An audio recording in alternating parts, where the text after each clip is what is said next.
Su nombre completo era Johannes Chrysostomus Wolfgangus Theophilus, más conocido por todos como Wolfgang Amadeus Mozart.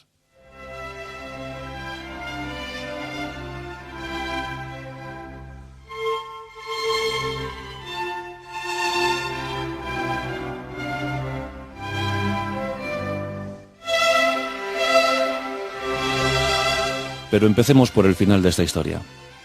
Es la madrugada del 5 de diciembre de 1791. Unas fiebres terribles han entrado en el cuerpo de Amadeus. Desde el pasado 20 de noviembre está en cama y está preocupado. Los médicos han decidido adoptar pues la postura habitual en esos casos, la sangría. El cuerpo de Mozart está inflamado, muy hinchado. Todo tipo de rumores circulan por Viena. Quizá el veneno ha hecho estragos en el cuerpo de Wolfgang. Y muere sin terminar el requiem. Después, un discípulo suyo lo terminaría. Dio quizá la indicación desde la cama. Y cuando muere, está prácticamente arruinado. Eso sí, con un cierto reconocimiento por parte de la sociedad, de la fría sociedad vienesa, el 5 de diciembre de 1791.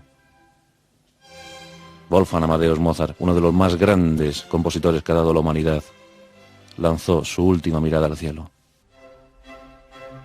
Pero ¿cómo vivió Mozart los 35 años que la vida le consintió, que la vida le dio? ¿Cómo se vivieron esos 35 años? Debemos remontarnos, por tanto, al 27 de enero de 1756.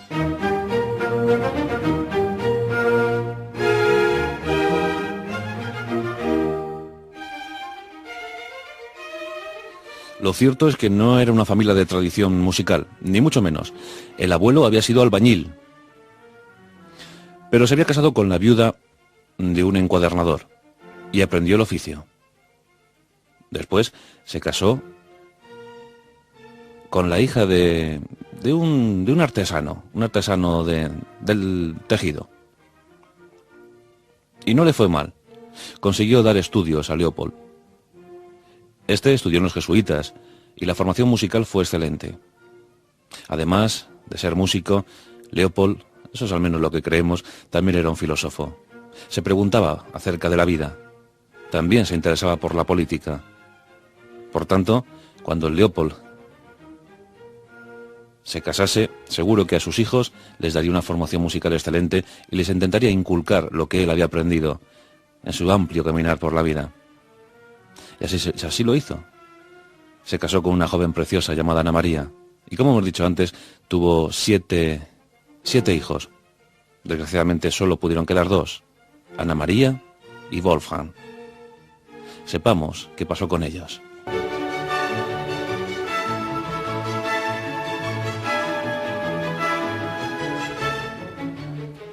Se van a Viena y allí pasan unos años felices con los dos niños, Nannerl, así se llamaba Ana María, así la llamaban todos, y Wolfgang.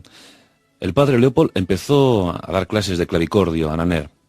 Bien, pues aquí tenemos al jovencito Wolfgang con 3 años mirando estupefacto cómo su padre le da clases de clavicordio a su hermana Nannerl.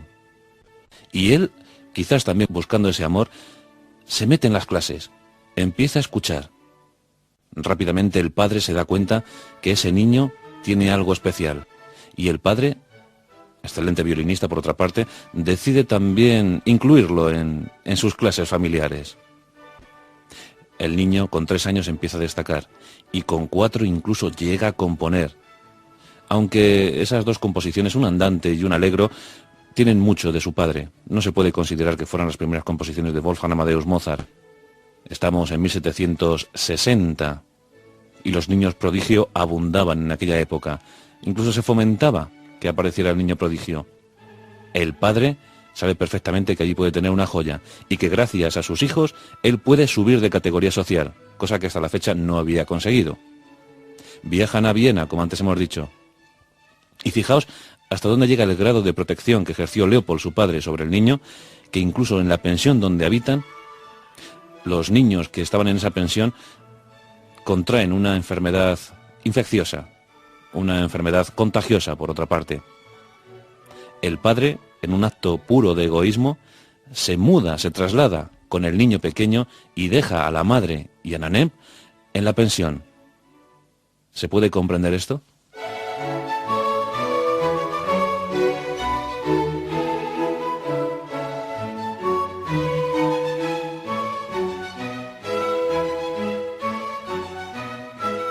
El padre no es que tuviera grandes aspiraciones para su hijo, por lo menos que fuera cortesano, eso sí.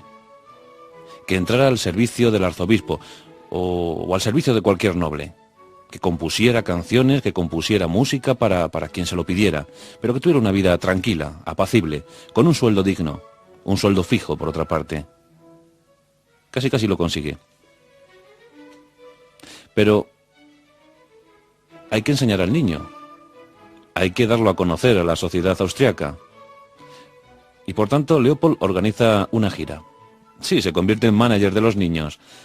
Y empiezan a visitar zonas, empiezan a visitar pueblos, empiezan a visitar palacios. Y los niños, porque hay que decir que el concierto lo daban los dos niños, los niños son el asombro de la sociedad austriaca. Nanem lo hace muy bien en el clavicordio. Wolfgang no le va la zaga, sí señor, lo está haciendo muy bien, francamente bien. Incluso las dotes de Wolfgang Amadeus Mozart empiezan a sorprender a todo el mundo. Llegan a tapar el teclado con un trapito para probar las cualidades. Le hacen preguntas complicadísimas que él resuelve. Es un niño prodigio, eso está muy claro. Por tanto, Austria se hace muy pequeña para la familia Mozart. Y Leopold decide abrir fronteras. Y empieza a visitar otros países, otros territorios. Y así, Bohemia, Prusia, Baviera, Francia, Inglaterra, Palatinado, Italia, casi toda Europa es recorrida por los Mozart. Eso sí, con escasos beneficios económicos, porque los viajes eran muy caros, la ropa, el mantenimiento, la comida. Pero bueno, por lo menos el viaje de promoción ha servido para algo. Toda Europa está hablando ya del joven talento que Mozart mostraba.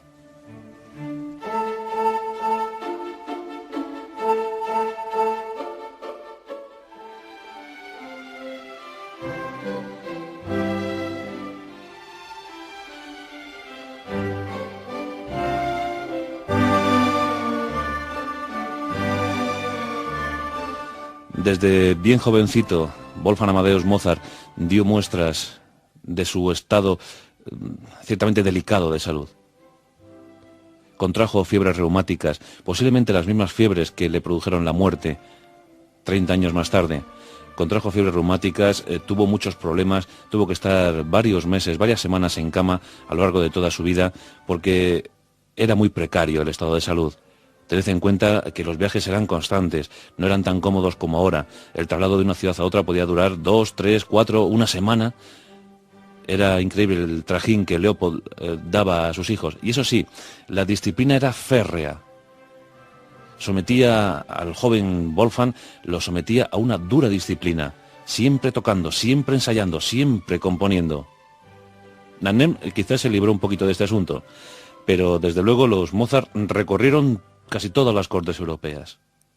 En Austria, la emperatriz María Teresa, con sus hijos María Antonieta, que posteriormente sería reina de Francia, reina decapitada. También Leopoldo, sería después Leopoldo II, y José II. Ahí es nada, le conocieron y le quisieron. Cuentan las viejas crónicas que Mozart se subió a las rodillas de María Teresa, pidiendo, necesitando sus caricias. María Teresa le besó y después le mandó un vestido, un precioso vestido de terciopelo. Hay que decir que Mozart, aunque no tenía dinero, sí que vistió muy bien desde jovencito. Los nobles le procuraban trajes de auténtico lujo.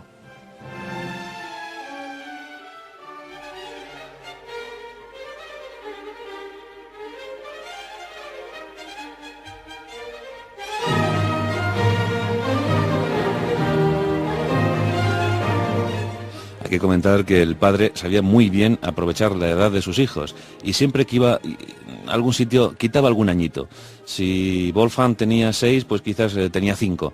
Si tenía 7, 6. Si eran 9, pues ya lo dejaba en 7. Lo interesante es que el niño fuera muy joven, Cuanto más joven, mejor. En su primer viaje a París conoce a Luis XV, nada más y nada menos. Pero hay una anécdota muy, muy curiosa que podemos comentar. La reina besa, acaricia a Wolfgang. Wolfgang siempre iba diciendo, ¿me quieres? Quiéreme, acaríciame, mímame. Necesitaba mucho cariño, estaba falto de afecto quizás, aunque sus padres le cuidaban bien, pero buscaba ternura.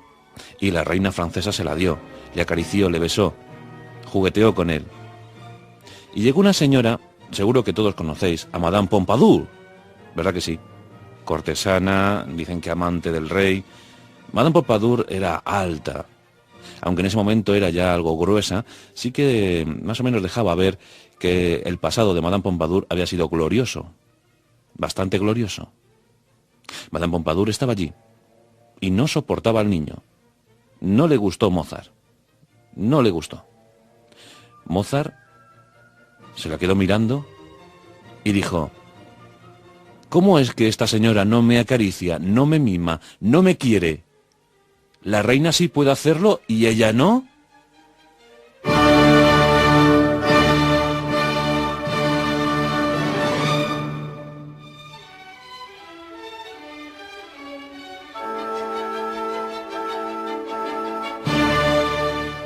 Hubo un rey al que algunos llamaron loco, incluso el cine ha llamado loco, los médicos de la época también. Habéis visto seguro la película La locura del rey Jorge III. Bien, pues este rey era el rey que estaba en Inglaterra, en el Reino Unido en aquellos momentos. En 1764 los Mozart visitan el Reino Unido y Jorge III queda embelesado por la habilidad del jovencito Mozart y le saluda. Eso le gustó a Mozart. Ya tenía ciertos aires de grandeza, ¿verdad?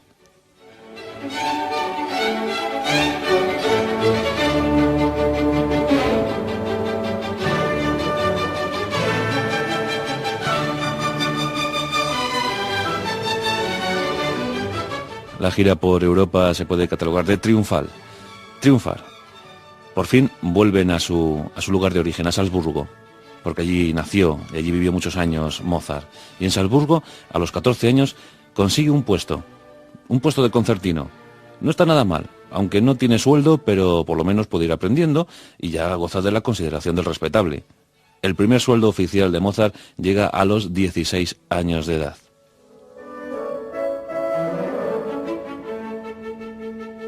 Aunque muchos desconfiaban del talento de Mozart, cuentan que incluso hubo algún arzobispo que le encerró en una habitación, encerrado bajo llave, para ver si era verdad que era tan buen compositor. Mozart demostró que era eso y mucho más.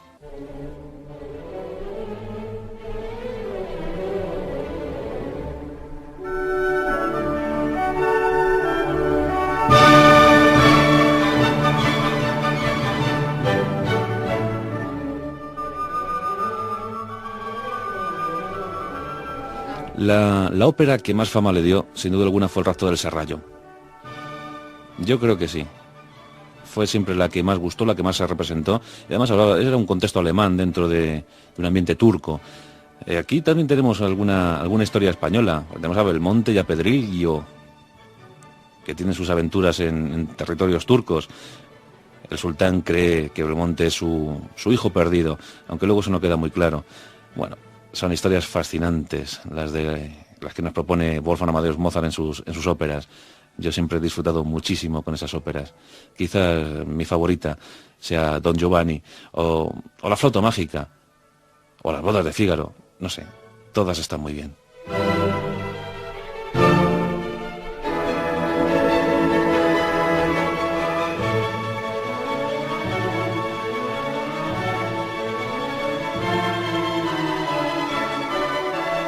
Y sufrió muchas injusticias, es cierto. Antes os hemos hablado de los hijos de la emperatriz de Austria, María Teresa, una emperatriz que murió, por cierto, en el año 1780. Leopoldo, que a la postre sería Leopoldo II, heredando el trono que dejó su fallecido hermano, José II. Sin duda, Leopoldo tuvo que heredar una situación muy, muy ruinosa. Pero Leopoldo II, cuando estaba en Italia, quiso contratar a Wolfgang Amadeus Mozart. Le mandó una carta a su madre diciendo que aquel jovencito que habían visto en la corte austriaca hace algunos años bien podía ser músico de su corte. la emperatriz María Teresa, que tanto cariño, tantos besos, tantos abrazos, tantos trajes había regalado a Mozart, le dijo a su hijo Leopoldo II: allá tú, si quieres contratar a un inútil.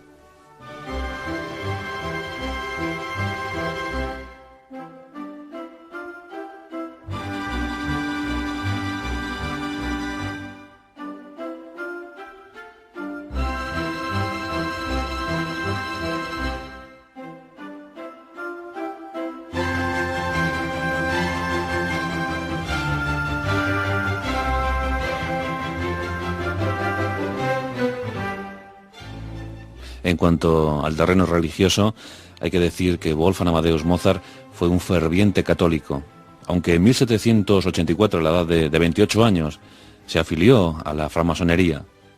Fue masón por convicción, liberal, enemigo de los fundamentalismos religiosos, aunque eso no lo hizo renegar de su fe católica, y dedicó mucho tiempo a la música sacra. Bueno, pues motetes, ofertorios, vísperas, 17 misas y por supuesto su patético Requiem.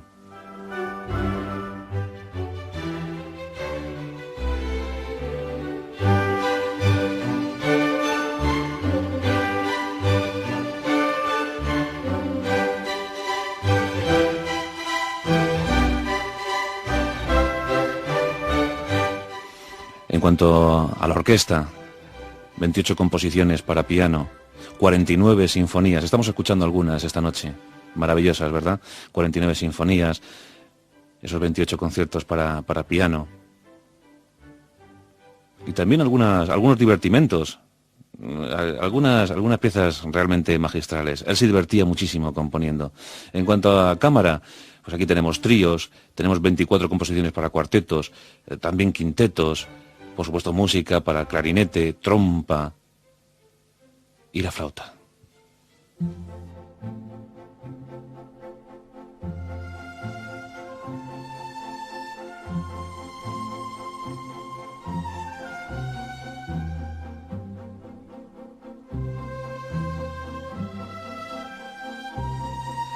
No le iba mal la vida a Wolfgang Amadeus Mozart en Salzburgo, pero muere el arzobispo Segismundo y llega el tristemente famoso Colloredo o Collorredo o como queráis, que fue el primero que le dio un sueldo, por cierto. Pero las cosas no iban bien. No iban bien porque hubo muchos enfrentamientos, al final disputas, el honor de Wolfgang Amadeus Mozart estaba por medio y en contra de la opinión de su padre. Esto fue lo primero que enemistó a Mozart con su padre, pues decide abandonar Salzburgo. Decide irse a Viena, a la Gran Viena, a disfrutar, a triunfar, a llegar a lo más alto. Leopold, su padre, se muestra muy triste. Piensa que su hijo está perdiendo una gran oportunidad, pero lo cierto es que Wolfgang no soportaba, no quería ver ni en pintura al arzobispo Colloredo. Era un mal tipo.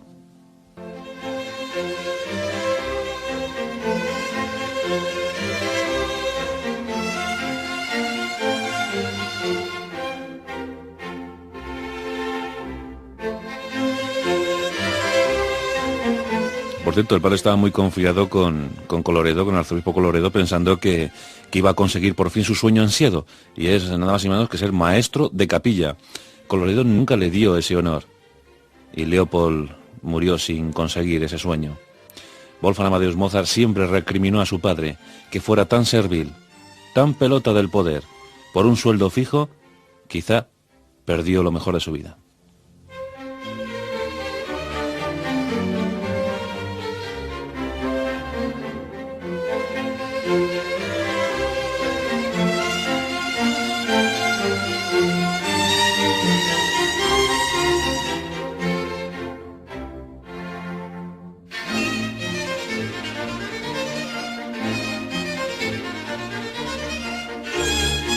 Pero hablemos de Wolfgang Amadeus Mozart y el amor. Estamos en 1777, en un viaje a Menin, con su madre, conoce a Aloysia, su primer amor, su primer gran amor, Aloysia Weber. Apuntad bien este apellido porque será una constante en la vida de Mozart. Aloysia Weber. Su amor secreto, su amor apasionado. Siempre quiso Aloysia, hasta que conoció a Constance, la hermana de Aloysia. Por cierto, un año más tarde, en un viaje a París con su madre, un viaje al que a Leopold le hubiese gustado ir, pero no pudo ser porque el arzobispo Cloredo no le dio permiso, Wolfgang Amadeus Mozart va a París con su madre y el 3 de julio de 1778 muere la madre de Mozart. Fue todo un palo para él.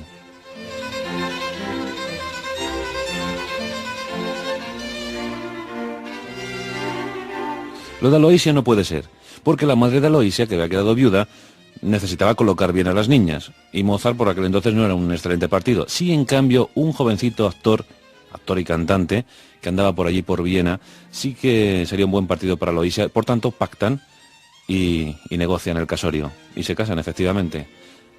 Mozart está abatido, aunque después esta pareja, Aloysia y el cantante, serían buenos amigos, excelentes amigos de Mozart, se llevarían muy bien. Incluso creo que el cantante fue uno de los que mejor comprendió a Mozart en su tiempo.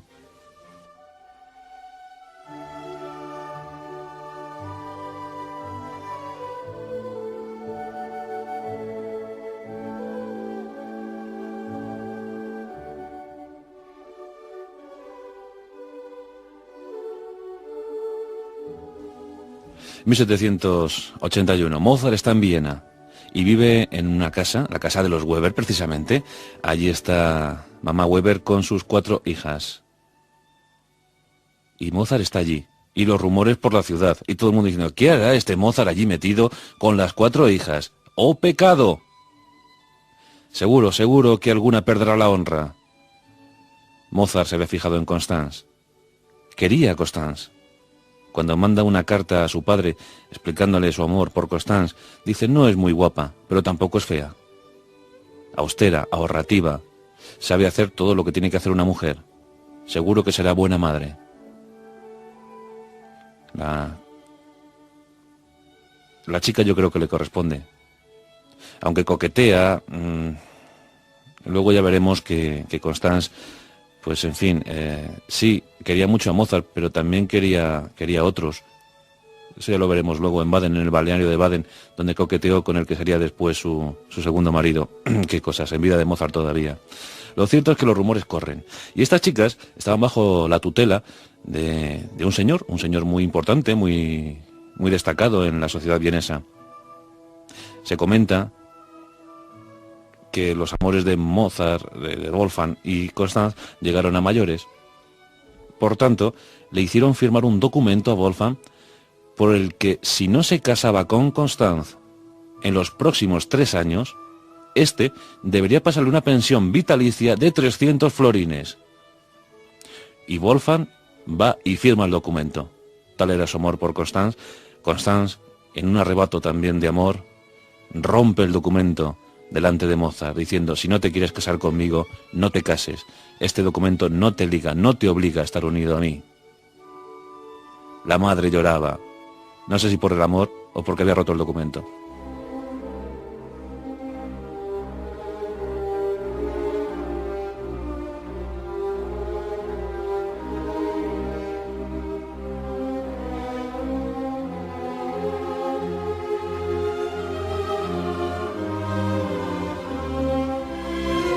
Wolfgang Amadeus Mozart decide triunfar, pero claro, de momento no le contratan, y si le contratan por poco.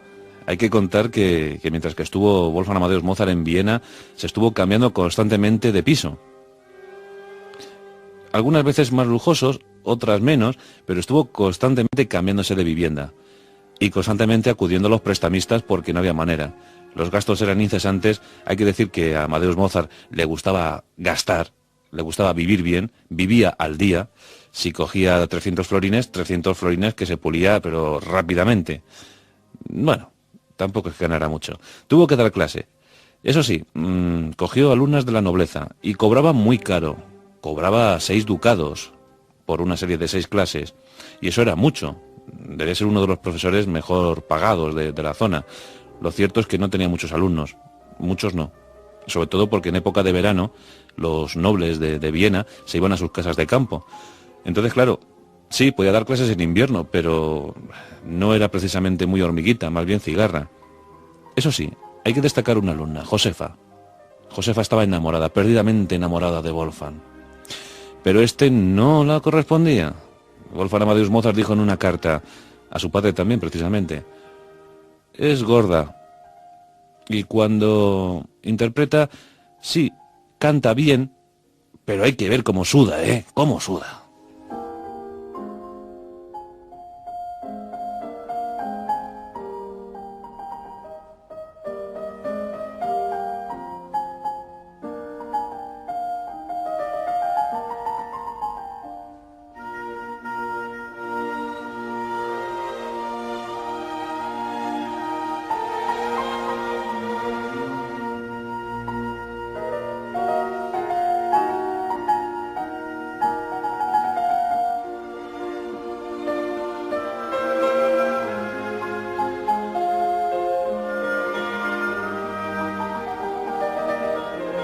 Y se encuentra con una de esas almas que de repente te encuentras por el camino y te ayudan, el barón von Swieten. El barón von Swieten hizo que Mozart estudiara, que aprendiera cosas, descubrió el contrapunto de Händel y Bach. Se adentró en las posturas, en las tesis barrocas y evolucionó musicalmente hablando. Aunque Mozart, siempre hay que decir que creó un lenguaje propio, un lenguaje musical propio, sí que se dejó influenciar por los grandes. Bach y Händel eran un ejemplo.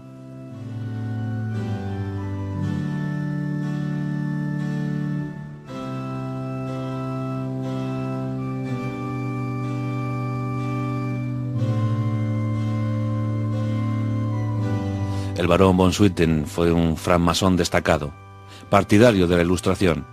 Después ayudaría a Haydn o a Beethoven, nada más y nada menos. Hay que contar que Beethoven estuvo en Viena en la época de Mozart y tocó para Mozart. La desgracia es que solo pudo estar un par de semanas en Viena. No volvería hasta que Mozart ya desapareció físicamente. Pero sí es cierto que hubo un encuentro entre los dos, entre Beethoven y Mozart. ¿Os imagináis?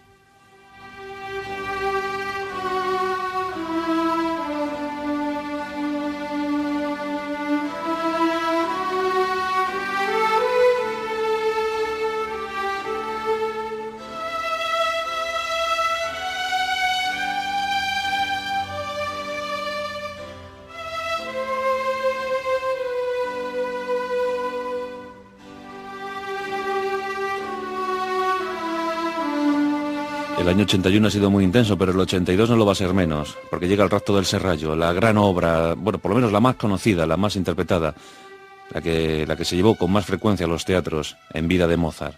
El Rapto del Serrallo, una obra alucinante. Y en el 82 consigue el éxito. Aunque no consigue mucho dinero, porque debéis saber que en aquellos tiempos eso del copyright, eso de los derechos de autor no existía. Simplemente te pagaban la obra y ya está.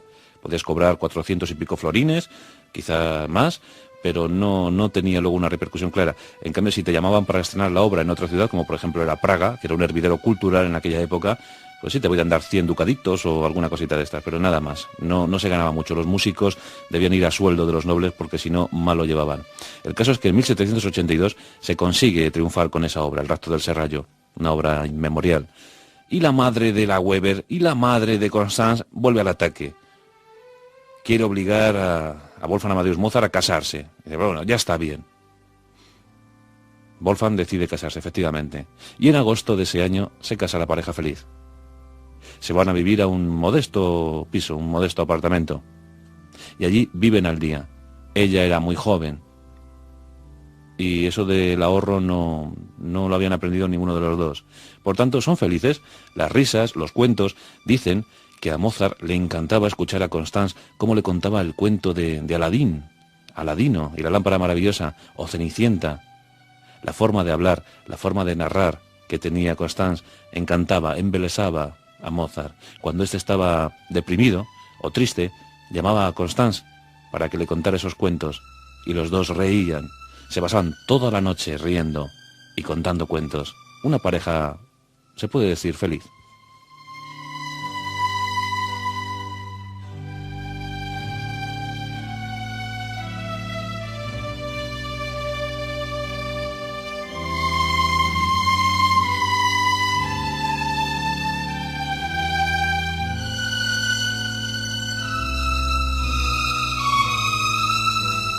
En 1784 también hay cosas importantes para Wolfgang Amadeus Mozart. Con 28 años entra en la francmasonería. Importante para él, muy importante para él, muy convencido. Y además, nace Carl Thomas, su primer hijo. Mejor dicho, el primero que logró vivir. La pareja tuvo seis hijos, de los cuales solo 2 pudieron crecer, sobrevivir. La mortandad, como he dicho antes, era terrible en la sociedad austriaca y en toda Europa en general. Las enfermedades eran constantes. Hay que decir, por ejemplo, un ejemplo curioso. Wolfgang Amadeus Mozart estuvo ciego 9 días. Cuando era jovencito contrajo la viruela y todos pensaban que su rostro, agradable por otra parte, no era muy alto, pero sí que era guapo y una apariencia muy agradable. Además él vestía muy bien. Pues cuando era pequeñito contrajo la viruela y estuvo ciego 9 días. Un buen doctor, consiguió curarle y recobrar la vista. Pero, como he dicho, la enfermedad era una constante. Morían muchos niños, la tasa de mortalidad infantil era altísima. Por tanto, no era de extrañar que las familias tuvieran 10 o 12 hijos y solo vivieran 2, 3. En el caso de los Mozart, fueron 6 y vivieron 2.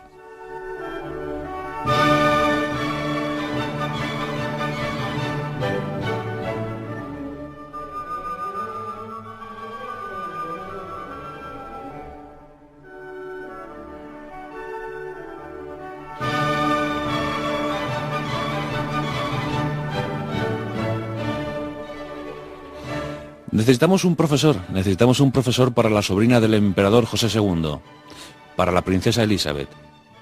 Mozart quiere ese puesto, quiere ese cargo, por fin un sueldo fijo, pero se interpone la figura de Antonio Salieri. Amigos, aparece Salieri, tenía que aparecer. El amor-odio que sentían estos dos. ¡Qué barbaridad! Ha dado para alguna película incluso. Salieri se hace con el puesto. Mira con desprecio a Mozart. Le mira con sumo desprecio. Aunque también hay mucha leyenda en este asunto, porque revisando libros, revisando las viejas crónicas, descubrimos el 13 de octubre de 1791, es decir, prácticamente un mes y medio antes de la muerte de Mozart, que Mozart llama a Salieri para pedirle opinión sobre la flauta mágica. Y Salieri lo único que puede decir es bellísimo, bravo, bellísimo, le valora la obra. Le anima a continuar. Por tanto, sí, amor-odio. Pero ¿hasta qué punto? Cuando corren los rumores sobre el posible envenenamiento de Mozart, todos apuntan con el dedo a Salieri. También debéis saber que Antonio Salieri acabó sus días en un manicomio. Sus últimos años estuvo en un manicomio, y allí es cierto que confesó haber envenenado a Mozart. Pero también es cierto que inmediatamente después, se retractó de lo que había dicho. Nunca sabremos el porqué y la causa de la muerte de Mozart.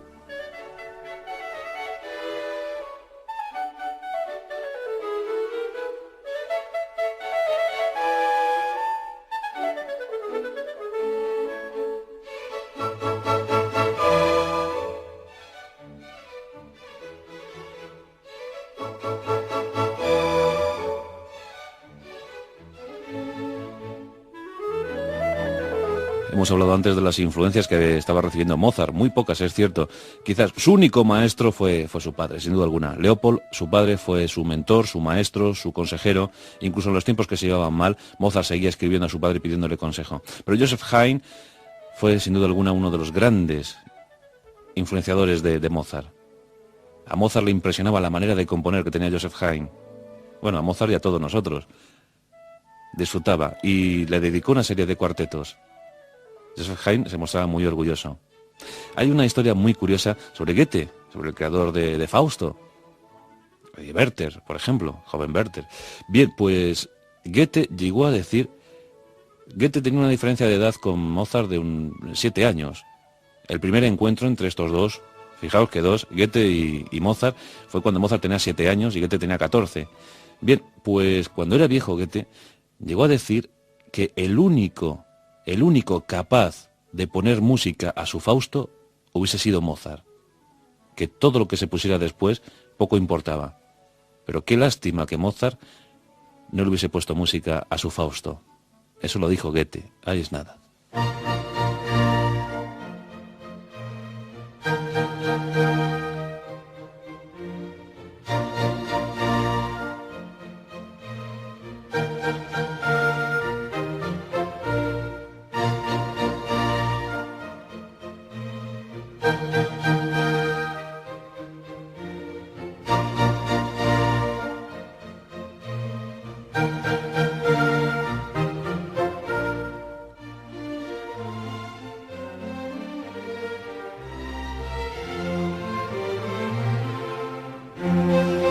Hay también historias muy curiosas con esto de las óperas alemanas, que Mozart tanto insistió en buscar la ópera autóctona, ¿no? Porque en aquellos entonces dominaba la ópera italiana, sin duda alguna. Dominaba y sigue dominando, vamos.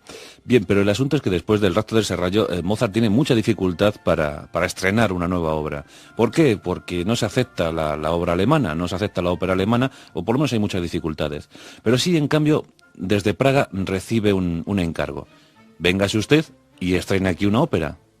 Praga, antes hemos comentado que era un hervidero cultural, y Mozart, muy alegre, se va allí a estrenar nada más y nada menos que Las bodas de Fígaro. Después le encargarían otra, y cayó Don Giovanni. Qué suerte tuvieron los de Praga, ¿verdad?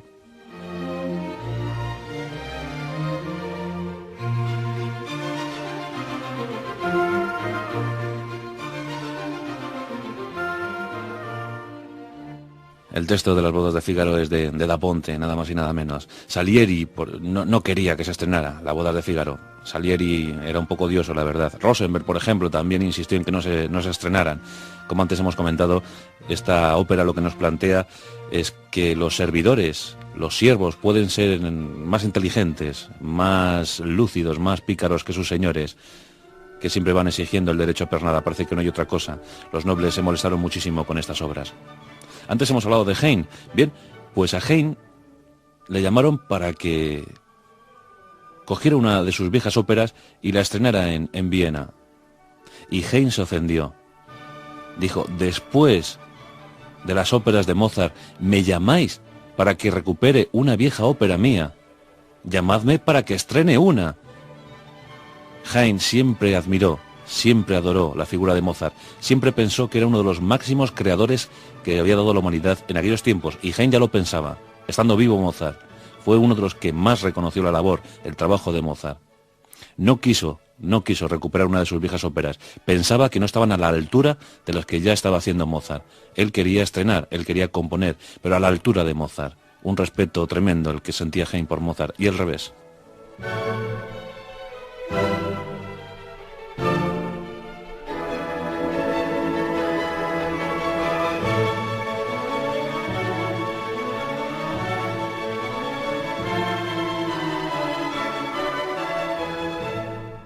Estamos escuchando precisamente música de Las bodas de Fígaro.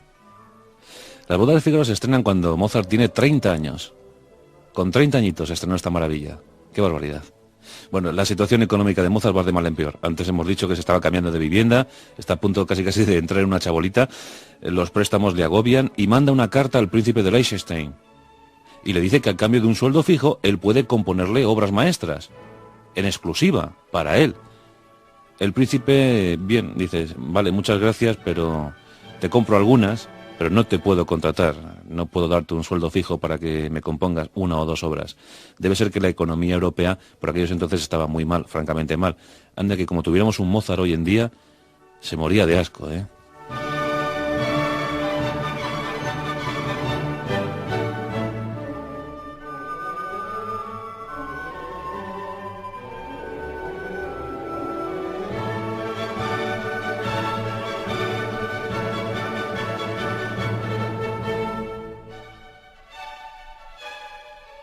Después de Las bodas de Fígaro, Mozart está muy mal visto en la corte vienesa y quiere, pues, iniciar una pequeña aventura.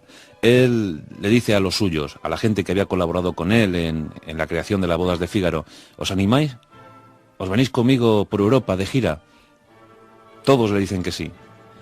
Y él tiene un pequeño remordimiento. Cuando está a punto de organizar el viaje, piensa en Constance, en su Constance, y en sus niños, sus dos niños. Y sabe que Raymond el primero había muerto quizás por una pequeña falta de cuidados. Decide hablar con su padre. y le propone que cuide de los niños. Igual que estaba haciendo con el hijo de su hermana, de Nanem, ¿sí? El padre tiene aquí un mal gesto y le dice que no cuidará de sus hijos, que se busque la vida. Mozart, muy apenado, suspende el viaje. Ante todo, quería cuidar de su familia. Quería sacarla adelante, no quería más remordimientos de conciencia.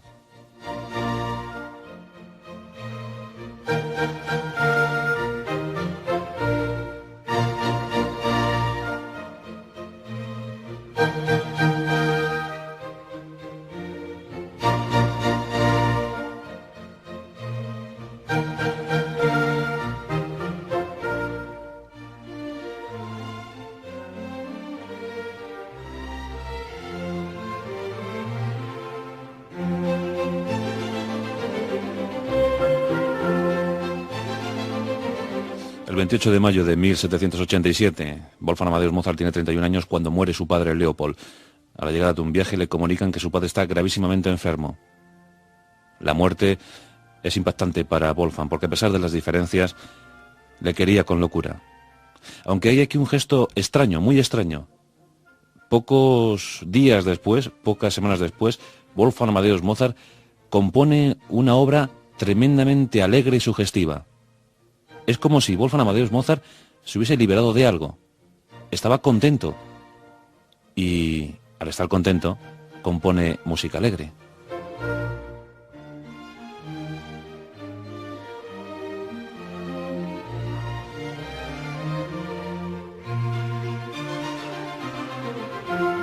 Uno de los grandes músicos, por no decir el más grande músico que ha dado la humanidad, Wolfgang Amadeus Mozart.